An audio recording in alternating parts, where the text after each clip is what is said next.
What we got him, Brett? We got him. Now at 5, an arrest made in connection to the murder of a Racine mother of 6. Hear her father's reaction. We don't wish this on nobody. A mother's plea to the community after her 16-year-old boy was injured in a hit and run in Greenfield. Plus, relief for parents as the first overseas shipment of baby formula lands on U.S. soil. Just how much relief that shipment will bring. Connecting you with Milwaukee, Wisconsin, and the world. This is TMJ4 News at 5. Good evening, I'm Ryan Jenkins, and we begin tonight with that arrest of the man accused of killing Brittany Booker, a Racine mom of 6, who was shot and killed back in April. Bruce Harrison spoke with her dad following today's arrest. He joins us live outside the Racine Police Department. Bruce? Ryan, Racine police tell us that law enforcement arrested Terry Jackson this morning in Chicago, and one of the first people to find out was Brittany Booker's father. Now, Racine police say that Jackson was discovered at a home and law enforcement saw him in a window with a gun. A brief stand-up followed and some negotiations, police say, before Jackson surrendered without incident. He's accused of assaulting 2 women, including Booker, in February in Racine. Now, back then, police couldn't find him, and they believe he came back to Racine in April, and that's when he's accused of shooting and killing Booker. The search for Jackson, it spanned 5 states. Her father, Larry Leonard, has been waiting for this day. What was your reaction when you heard that they got this guy? Best news in my life. Best news in my life. A long time waiting, coming rather, and to wake up to a text, got him. It's the best feeling in the world. A big update, and Bruce, you're also learning tonight that Brittany's father has a plan to honor her legacy. What does that look like?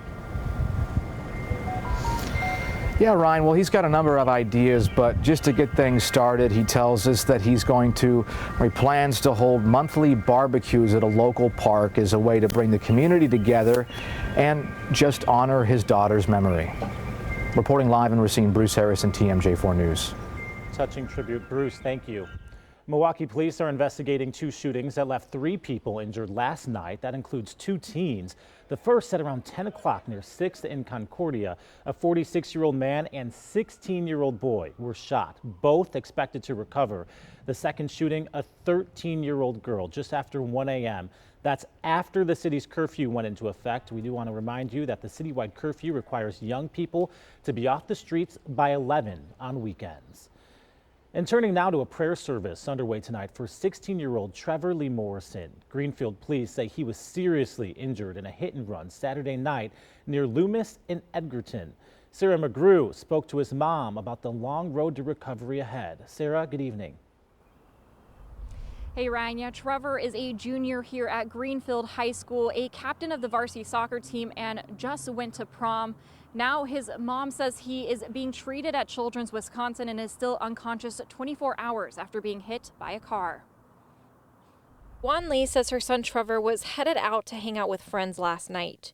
She sent him a text at 9:40 telling him to be safe and that she loved him.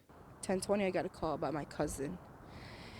She told me that Trevor was in an accident. We didn't know what kind of accident. Her son had been severely injured in a hit and run. It happened near Loomis and Edgerton around 10:30 on Saturday night.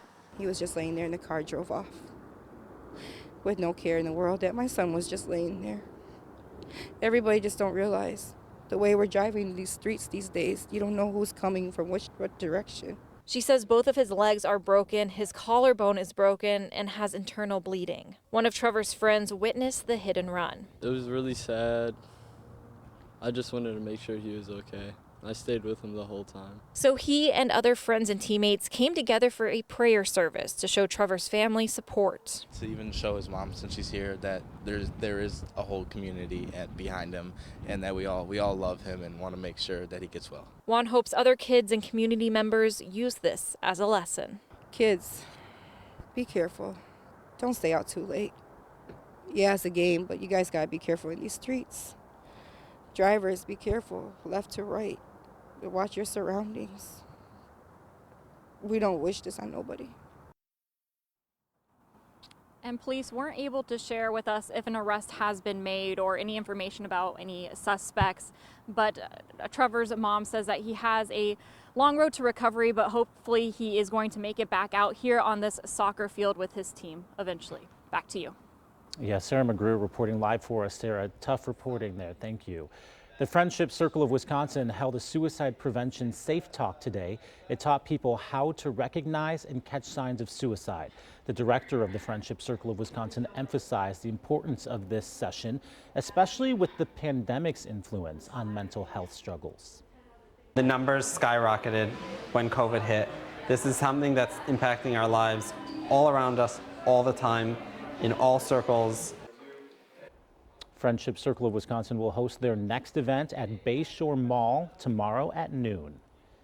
Some more local news now. A beautiful day for graduation ceremonies. Marquette University celebrating their class of 2022 graduates today.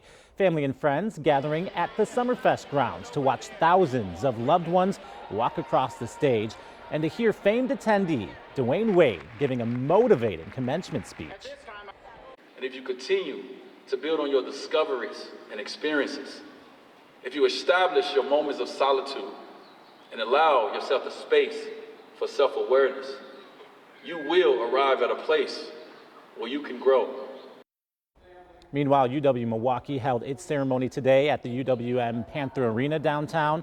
Alum and award-winning actor Willem Dafoe took the stage to congratulate the graduates and pass along some advice. Serving something outside yourself is the key to freedom.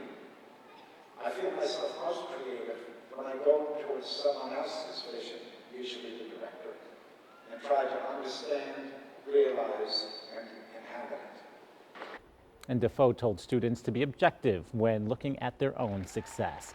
You know, we shared a poll on our TMJ4 Facebook page to see who you'd prefer to have as your commencement speaker. At last check, Willem Dafoe is winning that poll by 280 votes. We do want to say congratulations to all of the graduates this weekend. Coming up on TMJ4 News at 5, check your pantry, the popular food item facing a recall. Plus, the children that need these formulas, there aren't any substitutions, there aren't any shortcuts.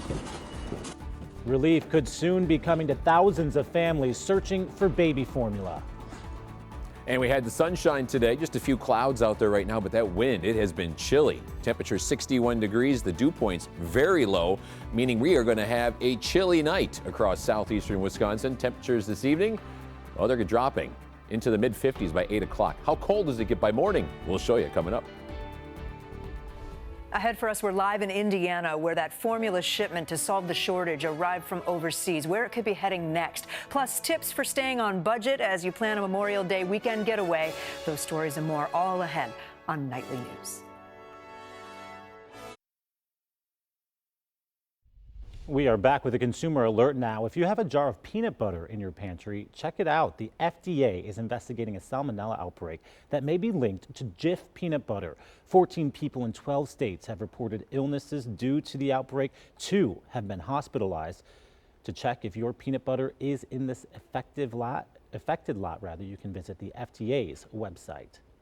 The first shipment of baby formula from Europe arrived at a Midwest Air Force base today. 78,000 pounds of formula flew into Indiana from Germany, enough for more than 500,000 baby bottles.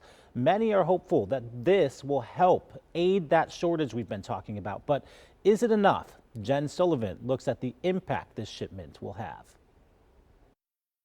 A crippling shortage of baby formula nationwide has left many families desperate to find food for their infants. It is scary. You're such a big boy. Adriana Aya's son Cooper has a dairy allergy and says he can only eat Paramino, a prescription powder, but it's been nearly impossible to find in New York. Their story of desperation is just one of many across the country. But relief could soon be here. 70,000 pounds of infant formula arrived in Indianapolis Sunday from Germany. This shipment provides enough formula to take care of 9,000 babies and 18,000 toddlers for a week. From here, the Nestle Health Science formula will be distributed to hospitals, home health care facilities, doctors, and pharmacies where the need is greatest. The children that need these formulas, there aren't any substitutions, there aren't any shortcuts. So how did we get here? Abbott Nutrition, one of the nation's 4 largest formula producers, had to shut down in February due to bacteria contamination. They'll soon reopen, but by May, stores were reporting as much as 40% of baby formula products out of stock. Baby formula is highly regulated by the FDA, making it difficult to import from other countries. Those rules were relaxed Monday, making this weekend shipment possible. Meanwhile, on Long Island, families like the Ayas hope this brings some relief soon. I think it's kind of a wait and see, because when it starts happening and it starts getting back on the shelves, I think that's when people are going to feel at ease. Someone want a bottle? I'm Jen Sullivan reporting. Our I-Team recently spoke with parents who are searching for formula online, buying from strangers, even making it on their own. For more on the impact of this shortage on local families, as well as tips for families struggling, you can go to TMJ4.com and search baby formula. Taking a live look outside, we're keeping it cool to start off your work week, and rain gets added back into the mix. Brian Goddard tracks it all in your 7-day forecast next. Daily, we kind of just decide which battle we fight today. Oh, what a mess. Storm Team 4 now parts of Minnesota experiencing historic flooding. In just 1 week, water levels at this RV park in International Falls have risen 14 inches. People have come together to help with the sandbagging process there. It's very heartwarming seeing everyone help whoever needs it. In times of struggle is when you really see the community come together. And despite their efforts, Kari there expects the RV park to be completely underwater by next week. And with parts of the West getting snow, there's states in the Midwest dealing with flooding and tornadoes. The sunshine and maybe a little chilly temperatures seem like nothing to complain about. It was quiet. And it was 100 degrees out east this weekend. Yeah. I mean, it's just crazy all over. But right here, it's kind of quiet and cool for this time of the year. Yeah. All the heavy rain lately has been in Minnesota and western Wisconsin, as you just saw, and that's why they're seeing the historic flooding. Yesterday's rain that we were thinking we were going to get stayed just to our south. And so we had the clouds and the wind, but that's it. Temperatures this morning, they were chilly, lower 40s for a lot of us. The sky was clear, the wind was light, and then the wind picked up this morning if you were out and about early, and it was cool. Okay, it was chilly. Temperatures this afternoon got into the upper 50s to lower 60s. We topped out at 63 in Milwaukee and Kenosha for the warm spots. Janesville was 64. 57, a common number from Waukesha to West Bend over towards Beaver Dam. 64 once again in Milwaukee. A year ago today, it was almost 90 degrees. Last spring was one of the warmest on record here in Wisconsin. And this one, not so much. We continue to be below normal and a little windy as well. Just a few clouds have kind of trickled in this afternoon. Those will clear out of here this evening. That northwest wind still anywhere from 14 to about 25 miles per hour. The air is very dry. Humidity at 36%. Current temperatures upper 50s for most of us. That wind still anywhere from 15 to 25 out of the northwest, adding a little wind chill. And Monday looks to be sunny but cool, kind of like today. It's going to be nice, but cool. Rainy on Wednesday. Thursday could still have some showers. And then, can you believe it? We're getting to the holiday weekend.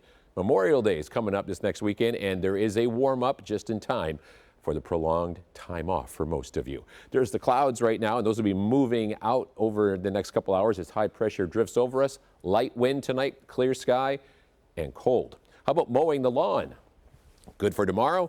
Fair for Tuesday. If you can do it in the morning, because by afternoon some rain showers move in and then a slow-moving storm system gets us soaked for Wednesday and into Thursday. This is what it looks like in the future forecast. You'll start off with sunshine tomorrow. Some clouds do roll in the afternoon, but it is a dry day. Then for Tuesday, late afternoon to evening, showers start to move in here, so the first half of the day looks to be dry. Tuesday night and Wednesday, rainy. And then for Thursday, just some hit-and-miss afternoon rain showers. So the rainy day is Wednesday, and most of us could pick up a good ½ inch to an inch of rain Wednesday into Thursday. But tonight it's cold. Look at these temperatures. 39 in Waukesha, 45 in Racine, and then tomorrow afternoon you're looking for a high close to 60 degrees with plenty of sunshine and a light northeast wind. 7-day forecast. 60 on Tuesday with the cloud cover and the rain moving in late in the day. Rainy and windy and only 56 on Wednesday. 61 on Thursday, and then take a look at your holiday weekend. Yeah, there's a chance for showers both days, but temperatures back in the 70s.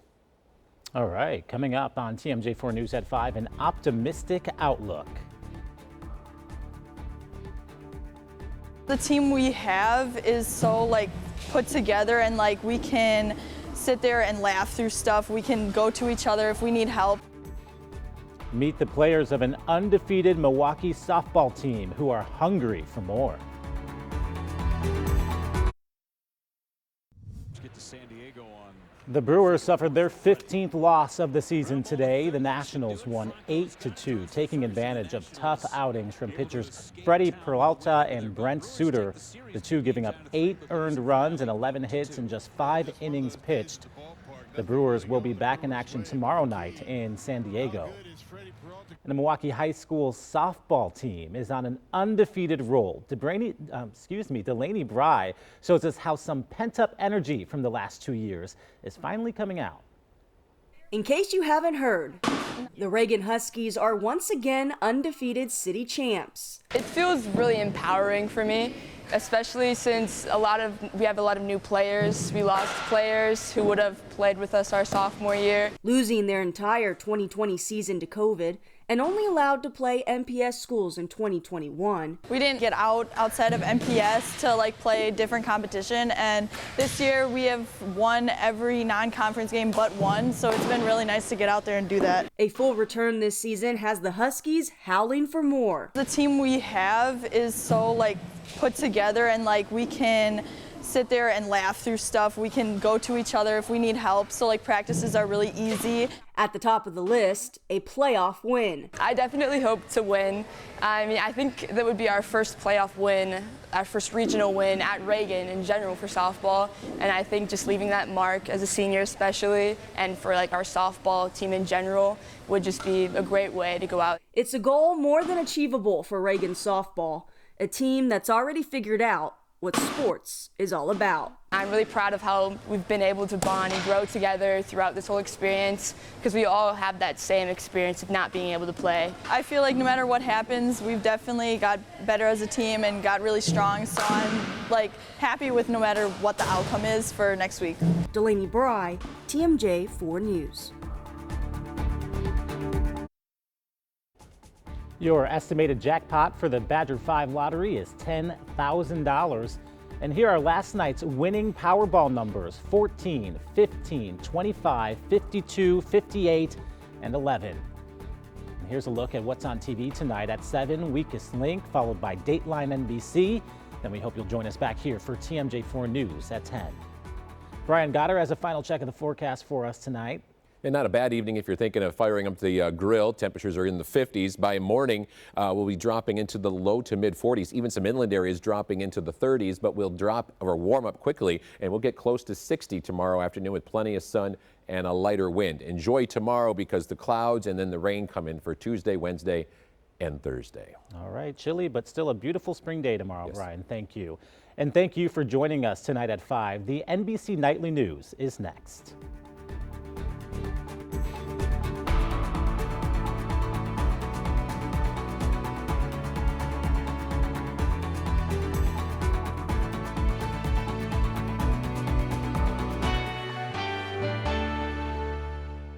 Andrea Elbers